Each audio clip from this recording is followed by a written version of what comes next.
നമസ്തേ, സ്വാഗതം ബീറ്റൺ ഓർഗാനിക്സിൻ്റെ 237ാമത് എപ്പിസോഡിലേക്ക്. നല്ല സുന്ദരിയായിട്ടുള്ള ഒരു പഴത്തിനെയാണ് ഇന്ന് നമ്മൾ പരിചയപ്പെടുത്തണം കേട്ടോ.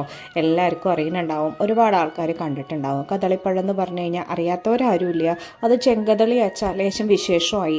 ചെങ്കദളിക്ക് പലയിടത്തിൽ പല പേരാട്ടോ. കപ്പപ്പഴമെന്നും രക്തകദളിയെന്നും പലയിടത്തിലും പല പേരിൽ അറിയപ്പെടുന്നത്. ചുവന്ന നിറമാണ്, അതാണ് ഏറ്റവും ഐഡൻറ്റിഫിക്കേഷൻ എന്ന് പറയാനായിട്ട്. അതിൻ്റെ കാമ്പിനും ഇളം പഴുപ്പായി കഴിഞ്ഞാൽ തൊട്ടിട്ട് ഒരു പിങ്ക് കളർ ഉണ്ടാവും. നല്ല മധുരമാണ്.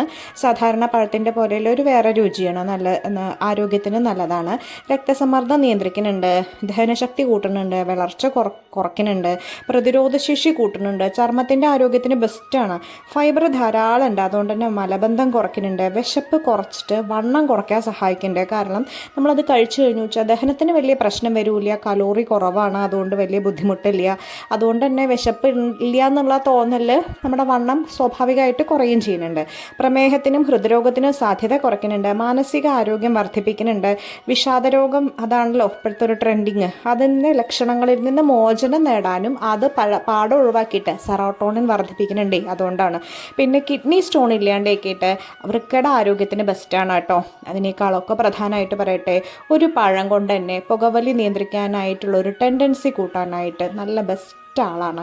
അതുകൊണ്ട് തന്നെ പുകവലി ഉള്ള ആൾക്കാരൊന്ന് ശ്രമിച്ചു നോക്കൂ. ഇതൊരു പതിവാക്കിക്കോളൂ, പുകവലി നിയന്ത്രിക്കുക.